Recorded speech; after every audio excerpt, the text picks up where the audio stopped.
सुप्रभात बच्चों, आज हम आपकी पाठ्य पुस्तक हिंदी के पाठ 16 का अध्ययन करेंगे, जिसका शीर्षक है जब मैं यूरोप गया।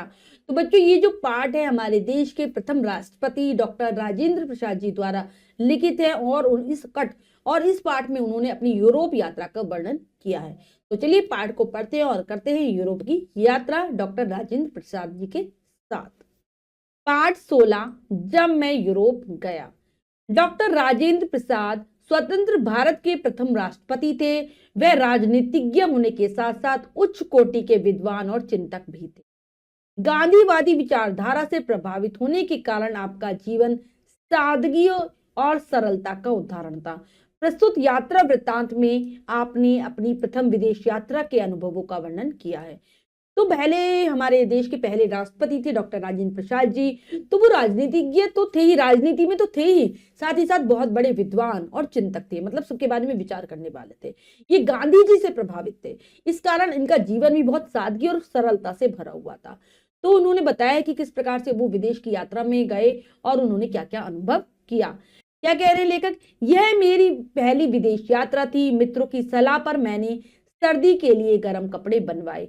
मैं हमेशा केवल खादी ही पहना करता था। विदेश जाकर भी इस नियम को भंग करना मैंने उचित नहीं समझा।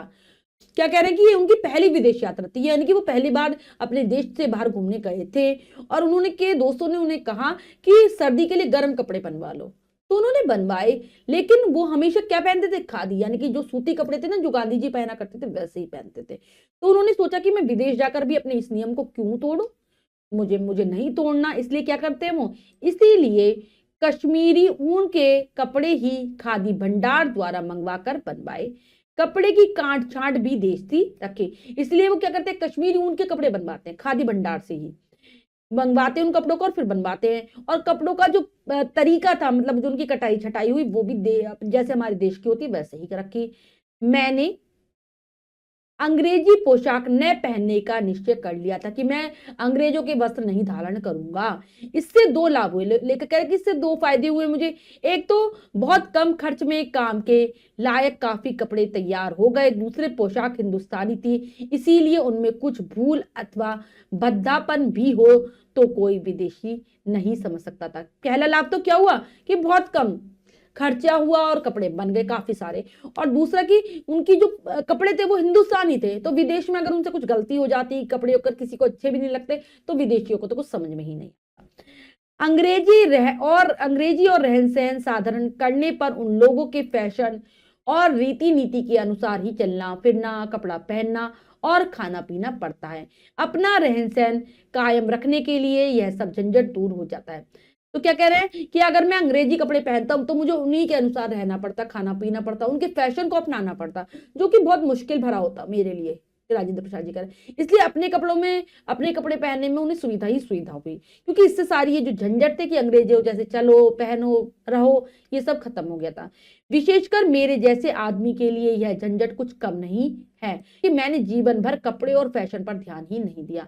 मैंने कपड़ों को शरीर गर्म रखने और लज्जा निवारण का साधन मात्र समझा। तो कह रहे कि मेरे जैसे आदमी के लिए तो ये बहुत मुश्किल भरा काम था कि अंग्रेजों जैसे रहना, खाना पीना, उनकी तरह कपड़े पहनना, क्योंकि मैंने कभी भी कपड़ों पर ज्यादा ध्यान ही नहीं दिया। मैंने तो हमेशा कपड़ों को ये सोचा कि वो शरीर को गर्म करते हैं और लज्जा का निवारण करते हैं, मतलब कि हमारी इज्जत को ढकते हैं।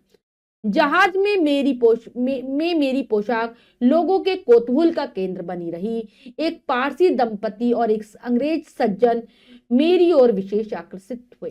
तो कह रहे कि जो उन्होंने कपड़े पहने थे ना देशी वाले अपने, तो लोगों के लिए जब वो जहाज में जाकर बैठे, लोगों के लिए के मन में जिज्ञासा थी उन्हें देखकर, मतलब वो जानना चाहते थे उनके बारे में लोग। तो एक पारसी दंपति थे, पारसी दंपति यानी कि पति पत्नी, और एक अंग्रेज सज्जन यानी अच्छा युवक जो उनकी तरफ आकर्षित हुआ। गांधी जी खादी और शाकाहार के संबंध में बातचीत करते हुए समय आसानी से कट गया। रास्ते में मुझे ज्ञात हुआ कि जब तक जहाज स्वेज नहर से गुजरता है तब तक थॉमस कुक कंपनी की ओर से ऐसा प्रबंध रहता है कि जो यात्री चाहे वह मोटर द्वारा जाकर कैरो नगर और उससे थोड़ी दूरी पर स्फिंक्स को देखकर आ सकता है। मैंने यह देख आना उचित समझा। मेरे साथ कुछ और यात्रियों ने भी वहां जाने का प्रबंध कर लिया। तो लेखक कह रहे हैं कि बहुत आराम से वो गांधी जी के बारे में बातचीत करते रहे, शाकाहार के बारे में बातचीत करते रहे, समय आसानी से कट रहा था। तभी रास्ते में उन्हें पता चलता है कि जब तक जहाज स्वेज नहर से गुजरता है तब तक टॉमस कुक की जो कंपनी थी, मतलब जो जहाज की कंपनी थी, उनकी तरफ से यह व्यवस्था थी कि जो अगर यात्री चाहे तो मोटर से जाए और कैरो नगर को देख ले। और वहां पर स्फिंक्स है, स्फिंक्स जो बहुत बड़ा आपने सुना होगा, शेर का एक चेहरे वाली एक मूर्ति सी लगाई गई है, उसके बारे में मतलब एक आश्चर्य में ही आता है ये, जो संसार के अजूबे हैं उनमें आता है ये स्फिंक्स। तो कह रहे हैं कि उन्होंने भी सोचा कि चलो ठीक है, मैं भी देख आता हूँ कुछ यात्रियों के साथ। वो गए देखने के लिए। आगे बता रहे, हम लोग सवेरे 5 बजे जहाज से उतरकर मोटर द्वारा कैरो चले गए, मतलब कैरो नगर चले गए। कैरो पहुंचने पर मुंह हाथ धोने और नाश्ता करने के लिए हम एक होटल में ले जाए गए। फिर हम कैरो का अजायब घर देखने गए, जहां पिरामिडों की खुदाई से निकली चीजें सुरक्षित है। यह अजायब घर बहुत सुंदर है। तो कहते हैं कि वो सुबह सुबह 5 बजे मोटर द्वारा कैरो नगर पहुंच जाते हैं। कैरो में वहां हाथ मुंह धोते हैं, नाश्ता करते हैं, फिर होटल में एक रुकते हैं, फिर वहां से वो अजायब घर यानी कि संग्रहालय वहां का देखने जाते हैं, जहां पर पिरामिड होते हैं, जो कि पहले के लोग, मिस्र आदि के लोग क्या करते थे, मरे हुए लोगों के शरीर पर अलग अलग प्रकार के मसाले लगाकर उनको दबा देते थे, उनके साथ बहुत सारी वस्तुएं भी दबा देते थे। तो वो खुदाई में निकली हैं, वो इस अजायब घर में रखी गई हैं, बहुत सुंदर है। प्राचीन मिस्र के कितने ही बड़े नामी और प्रतापी बादशाहों के शव मम्मी जो पिरामिडों से निकले हैं, पर उनका चेहरा और हाथ पैर ज्यों के त्यों हैं। वे जिस कपड़े में लपेट कर गाड़े गए थे, वह कपड़ा भी अभी तक वैसा ही लिपटा हुआ है। तो कह रहे हैं कि प्राचीन मिस्र में ये परंपरा थी कि जो बहुत बड़े बड़े वहां के राजा महाराजा मतलब बादशाह हुए हैं, उनका जो मृत शरीर है, शव यानी कि जो मर जाते थे, मतलब मम्मी के रूप में उनको पिरामिडों से निकाला गया है, उनका चेहरा और हाथ पैर तो बिल्कुल वैसे के वैसे ही लगते हैं, और जिस कपड़े में उनको लपेट कर गाड़ा गया था वह भी अभी तक वैसा ही है। मतलब उस पर कुछ प्रभाव ही नहीं पड़ा इतने दिनों से भी। वह कपड़ा बहुत बहुत ही महीन हुआ करता था। कहते हैं वह भारत से ही जाया करता था। कहते हैं बहुत पतला कपड़ा था, बारीक कपड़ा है, और भारत से जाया करता था। उन दिनों वहां के निवासियों का विश्वास था कि आराम के सभी साधन यदि मुर्दे के साथ गाड़ दिए जाएं तो वह उनसे परलोक में भी आराम पा सकता है। तो ऐसा विश्वास था वहां के लोगों का कि अगर जो मिस्र के निवासी थे वो विश्वास करते थे कि जो मर गया है, अगर उसके साथ सभी आराम की वस्तुएं अगर हम रख दें तो वो उसे परलोक यानी कि दूसरे लोक में जाकर भी वह उन चीजों से आराम ले सकता है। तो बच्चों ये चित्र में आपको दिख रहे हैं ना, ये पिरामिड, ये पीछे खड़े हैं, ऐसे भी होते हैं। इसी विश्वास के अनुसार पिरामिडों के अंदर शव के साथ सभी आवश्यक वस्तुएं गाड़ी जाती थी, जैसे पहनने के कपड़े और गहने, बैठने के लिए चौकी आदि, खाने के लिए अन्न, श्रृंगार यानी कि सजावट के सामान, सवारी के लिए रथ और नाव भी। वे सब चीजें एक से एक अच्छी बनी है, मतलब बहुत अच्छी अच्छी चीजें लोगों के रखते थे। उन्हें देखने से ज्ञात होता है कि उस समय भी लोग सोने का व्यवहार जानते थे, मतलब सोना उस समय भी था प्रचलित। सुना है इसी प्रकार की खुदाई मोहनजोदड़ो सिंध में जो गेहूं निकला है वह बो देने पर उगाया, कि ऐसा ही मतलब खुदाई जब हुई थी मोहनजोदड़ो में, जो कि सिंध प्रांत में है, वहां पर गेहूं निकले थे, जब उसको बोया गया तो वो उगाया, मतलब बिल्कुल खराब नहीं हुआ। आगे क्या कह रहे हैं, संग्रहालय की चीजें विशेषकर प्रतापी राजाओं के शव देखकर मनुष्य के जीवन की अनियमितता साफ साफ दिखने लगी। ऐसे दृश्य देखकर यह मालूम होने लगा कि हम जो कुछ अपने बड़प्पन के मद में करते हैं वह कितना तुच्छ और अस्थायी है। तो कहते हैं कि जब उन्होंने अजायब घर में इन सारी चीजों को देखा तो ये पता चला कि मनुष्य की जीवन कितना अनियमितता साफ पता चली, मतलब कि हम जीवन में घमंड करते हैं, अपने आप को बहुत बड़ा समझते हैं, लेकिन जीवन कितना छोटा सा है, छोटा सा अस्थायी होता है, फिर भी हम इतना घमंड करते हैं। जिन बादशाहों के संबंध में कहा जाता है कि उन्होंने अपने जमाने में बहुत जुल्म किया था, उनके शव उसी तरह आज भी पड़े हैं। जो वहां इतिहास नहीं पढ़ता उसे उनके नाम तक मालूम नहीं है। यद्यपि अजायब घर का सफर मनोरंजक रहा, तथापि मेरे हृदय पर क्षणभंगुर जीवन की असारता का गहरा असर पड़ा। मैं वहां से उदास ही निकला। क्या कह रहे हैं लेखक, कह रहे हैं कि जो बादशाह उस समय में हुए हैं, जो बहुत जनता पर बहुत अत्याचार करते थे, आज वो ऐसे के ऐसे ही पड़े हैं।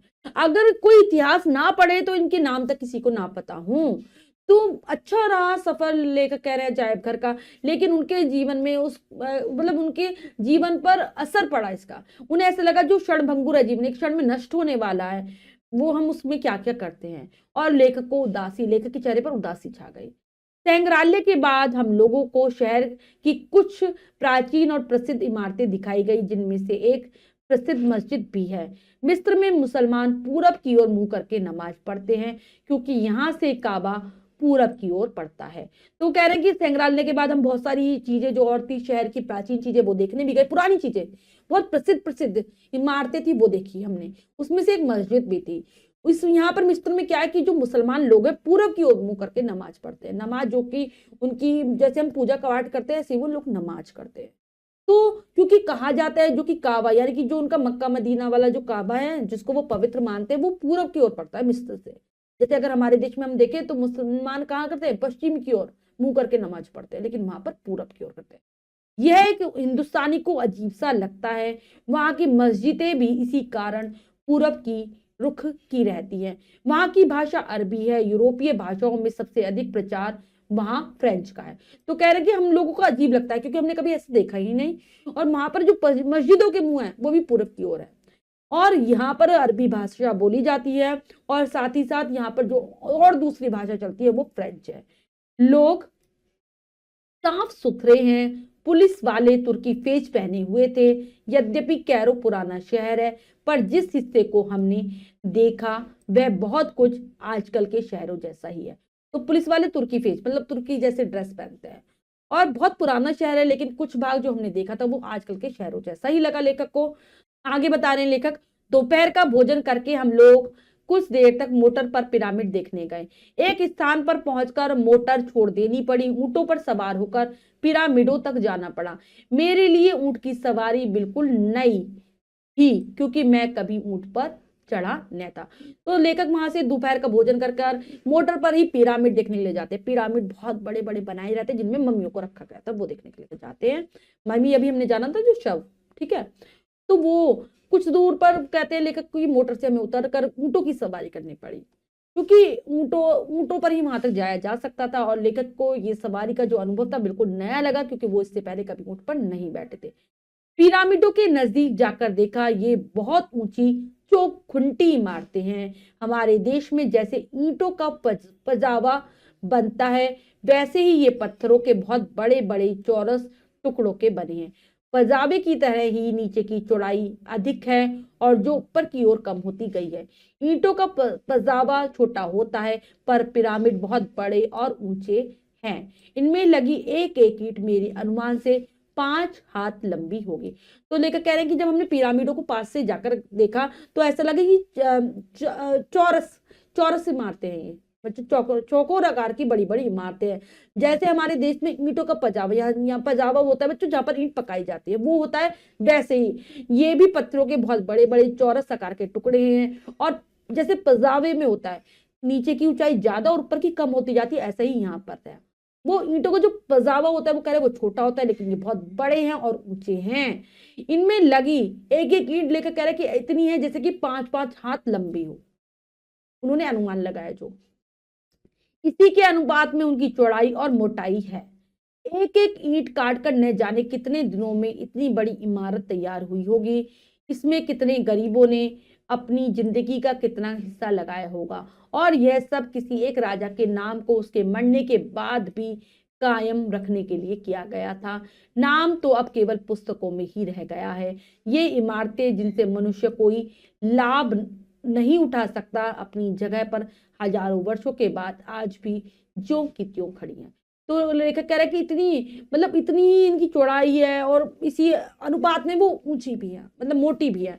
लेकिन लेखक कह रहा है कि कितना दिन लगे होंगे इन इमारतों को तैयार करने में, और कितने गरीबों ने अपनी जिंदगी का अधिकांश हिस्सा यहाँ पर बिता दिया होगा, वो भी केवल इसलिए कि एक राजा जो मर गया है उसके नाम को जिंदा रखा जा सके।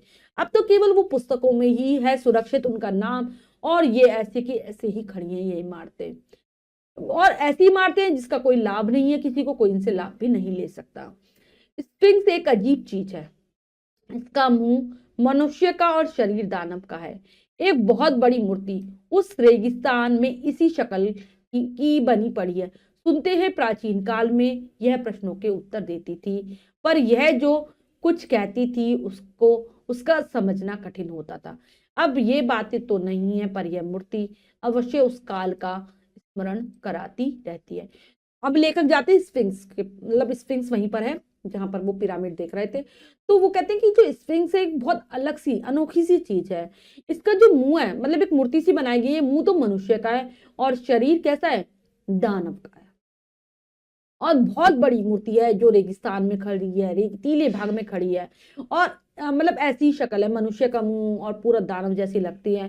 कहा जाता है कि पहले, बहुत पहले के समय में ये प्रश्नों के उत्तर देती थी, लेकिन कुछ ऐसा ऐसी भाषा में बोलती थी कि जिसको समझना बहुत मुश्किल होता था। पर अब ये ऐसी कुछ नहीं होता है, लेकिन ये मूर्ति अभी भी हमें उस काल का स्मरण कराती है। संध्या समय वापस आकर हम लोग रेल पर सवार हुए और रात 11 बजे पोर्ट सहित पहुंचे।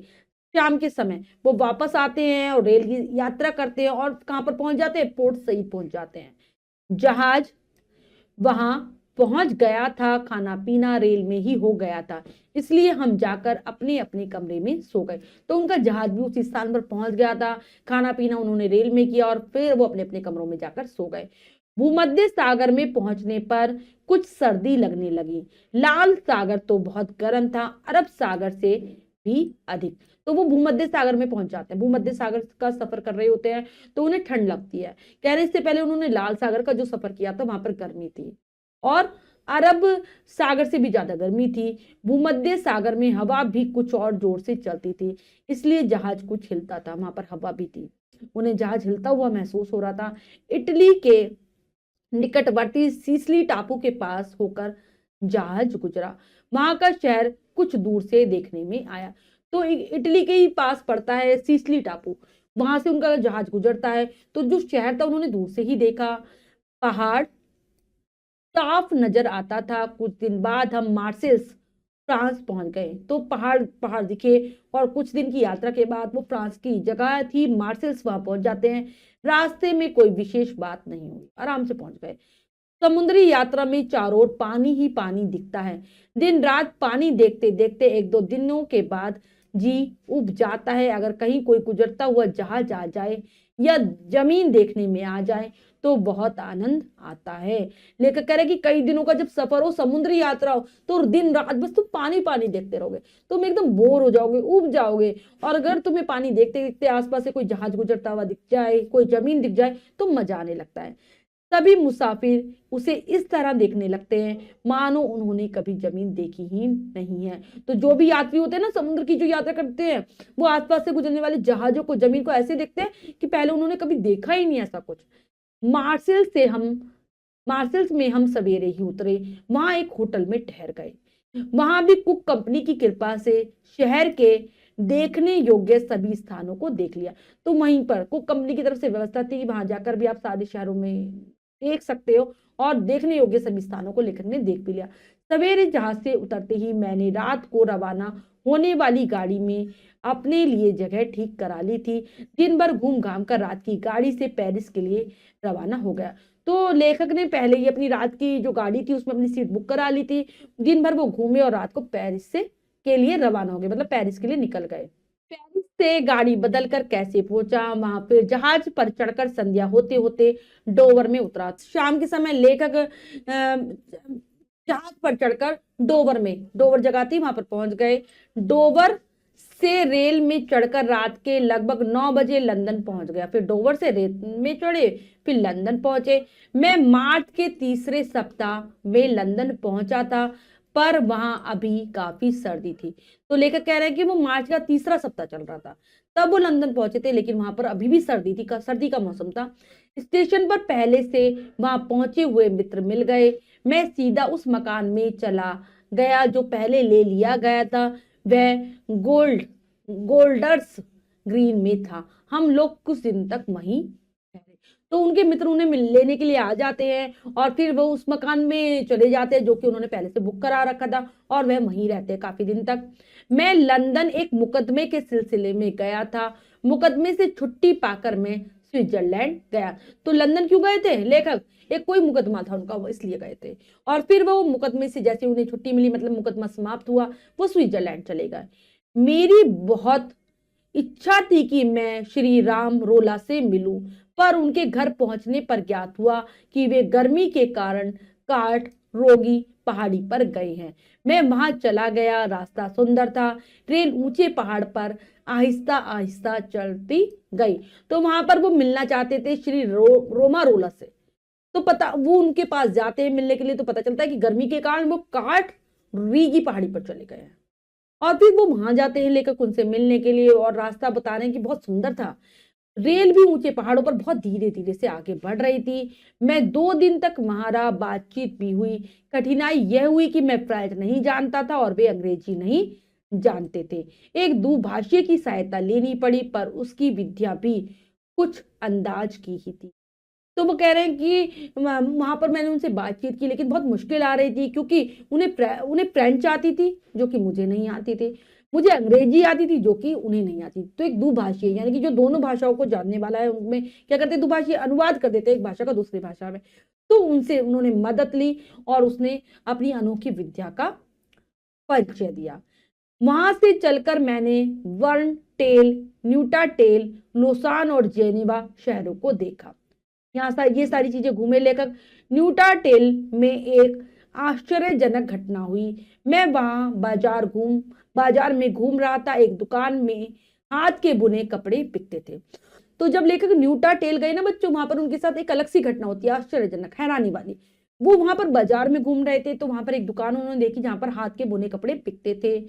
एक लड़की बेचने का काम कर रही थी। वह अंग्रेजी भी जानती थी। मैंने हाथ के बुने कपड़े के बारे में बातचीत की। उसने मेरे कपड़ों को देखा और समझ लिया कि मैं हिंदुस्तान का रहने वाला हूँ। मुझे यह जानकर आश्चर्य हुआ कि वह न केवल गांधी जी का नाम जानती थी, बल्कि गांधी जी के संबंध में जो ग्रंथ उसे मिल सके थे उन्हें वह पढ़ भी चुकी थी। तो वहां पर जो लड़की काम करती थी, मतलब जो कपड़े बेचने का काम करती थी, उसको अंग्रेजी तो आती ही थी। मैंने उससे जब कपड़ों के बारे में बातचीत की, और तो उसने मेरे कपड़ों को देखकर समझ लिया कि मैं हिंदुस्तान से आया हूँ। और मुझे ये जानकर हैरानी हुई कि वो गांधी जी का केवल नाम ही नहीं जानती, गांधी जी के द्वारा के बारे में जितनी भी किताबें लिखी गई हैं उसने उन सबको पढ़ रखा है। वहां से फिर मैं लंदन लौट गया। लंदन से हॉलैंड गया। वहां उन दिनों युवकों का अंतर्राष्ट्रीय सम्मेलन हो रहा था। मैंने भी उसमें भाषण किया। तो वो फिर लंदन आ जाते हैं वापस, वहां पर घूमकर फिर हॉलैंड जाते हैं, और हॉलैंड में चल रहा था युवकों का अंतर्राष्ट्रीय सम्मेलन। वो उसमें जाते हैं और भाषण भी देते हैं। सम्मेलन युद्ध विरोधी युवकों का था। वहां से बर्लिन गया। वहां से कहा जाते बर्लिन। घूम घूम कर बर्लिन देखा। बर्लिन से लिप्जिग पहुंचा और वहां एक दिन ठहरा। कहाँ जाते हैं, हॉलैंड से बर्लिन, बर्लिन से लिप्जिग, लिप्जिग भी वो घूमते हैं, आराम से एक दिन ठहरते हैं। वहां प्रसिद्ध जल चिकित्सक लुई कोसने से मिलने का विचार हुआ, पर ज्ञात हुआ कि मेरे पहुंचने से पूर्व ही उनकी मृत्यु हो चुकी है। तो वहां पर एक जल चिकित्सक रहते थे जो जल के माध्यम से लोगों का इलाज करते थे, जिनका नाम था क्या, लुई, लुई कोसने। लेकिन पता चलता है कि वो तो पहले ही मर चुके हैं। फिर आगे क्या करते हैं, लेकर फिर अपने यात्रा क्रम के अनुसार म्यूनिक पहुंचा। वहां पर प्रसिद्ध सेलर हाउस देखा जहां हिटलर के भाषण हुआ करते थे। वो म्यूनिक जाते हैं और वहां पर एक प्रसिद्ध जगह है सेलर हाउस, वहां पर जाते हैं जहां पर कभी हिटलर भाषण दिया करता था। वहां का प्रसिद्ध अजायब घर भी देखा, मतलब वहां का संग्रहालय। म्यूनिक से वेनिस गया। वह अजीब शहर है। घर घर में समुद्र है। वहां नाव के सिवा दूसरी सवारी नहीं चलती। लेकर कहाँ जाते हैं, म्यूनिक से वेनिस जाते हैं। बहुत कह रहे हैं बहुत अनोखा शहर है, हर घर में समुद्र है, मतलब नाव के सिवा आप दूसरी सवारी से कहीं आ जा ही नहीं सकते। पानी के बीच चट्टाने हैं, उन्हीं पर मकान बने हुए हैं। मच्छरों की भरमार है। मसारी में भी नींद आना कठिन है। कह रहे इतनी ज्यादा मच्छर है वहां पर, क्योंकि पानी ही पानी है तो मच्छर होंगे ही, कि अगर आप मच्छरदानी लगाकर सोओगे तब भी आपको नींद नहीं आएगी, इतने ज्यादा मच्छर है। वेनिस से रोम पहुंचा। वहां के प्रसिद्ध स्थान देखकर मार्सिल्स के लिए रवाना हुआ। मार्सिल से मुल्तान जहाज पर सवार हुआ और मुंबई आ उतरा। तो वहां से क्या जाते हैं, वेनिस से रोम, रोम से फिर से मार्सिल्स आ जाते हैं। मार्सिल से वो मुल्तान नामक एक जहाज में बैठते हैं और फिर मुंबई आ जाते हैं। तो हमने पूरी यात्रा देखी किस प्रकार से राजेंद्र जी ने अपनी यूरोप की यात्रा की थी, राजेंद्र प्रसाद जी ने, जो कि हमारे राष्ट्रपति थे। अब हम पाठ की शब्दार्थ कर लेते हैं। पोशाक, वेशभूषा, कोतूहल, आश्चर्य, नामी, प्रसिद्ध, महीन, बारीक, श्रृंगार, सजावट, संग्रहालय वह स्थान जहां पुरानी और ऐतिहासिक चीजों को इकट्ठा करके रखा जाता है। अजायब घर, क्षण भंगुर, क्षण भर में नष्ट हो जाने वाला।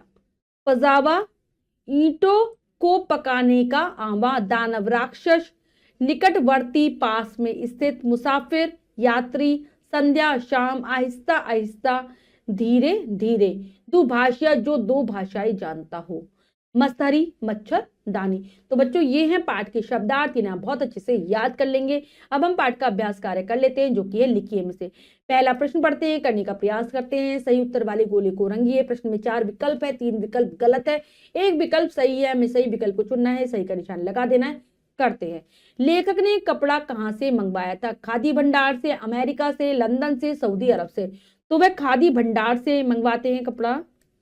लेखक की क्या चीज कौतूहल का केंद्र बनी रही? भोजन, कपड़े, दाढ़ी, चश्मा। तो कपड़े। लेखक मोटर द्वारा कहां गया? London, Italy, Cairo, Paris. तो वो कैरो गए थे, कैरो नगर देखने के लिए। स्फिंक्स का मुंह दानव का और शरीर पशु, पक्षी, दानव, देव। तो उनका जो मुंह होता है मानव का और शरीर दानव का होता है, राक्षस का होता है। युवकों का अंतरराष्ट्रीय सम्मेलन कहां हो रहा था? लंदन में, फ्रांस में, हॉलैंड में, वेनिस में। तो ये हो रहा था हॉलैंड में। इसके बाद हमारा अगला प्रश्न है, रिक्त स्थान भरिए। तो बच्चों में रिक्त स्थानों की पूर्ति उचित शब्दों के द्वारा करनी है, करते हैं। मित्रों की सलाह पर मैंने क्या बनवाए? गर्म कपड़े बनवाए। नेक्स्ट है, मेरे साथ कुछ और यात्रियों ने भी वहां जाने का प्रबंध कर लिया। हम कैरो का अजायब घर देखने गए। मिस्र में मुसलमान पूरब की ओर मुंह करके नमाज पढ़ते हैं। पिरामिड ऊंची चौखुंटी मतलब चौरस आकार की चौखुंटी इमारतें हैं। जैसे सत्य कथन पर सही तथा असत्य कथन पर गलत का निशान लगाइए। तो बच्चों यहाँ पर कुछ वाक्य लिखे हैं, हमें सही गलत बताना है, करते हैं। डॉक्टर राजेंद्र प्रसाद भारत के पहले प्रधानमंत्री थे, नहीं वो राष्ट्रपति थे। जहाज सुएज नहर से गुजरता है, बिल्कुल सही। मोहनजोदड़ो की खुदाई में मिला गेहूं बो देने पर उग गया, बिल्कुल सही। ईंट की लंबाई लगभग 8 हाथ थी, नहीं 5 हाथ थी। नेक्स्ट है, लेखक लंदन से हॉलैंड गया, नहीं वो स्विट्जरलैंड गए थे लंदन से, ये गलत हो जाएगा।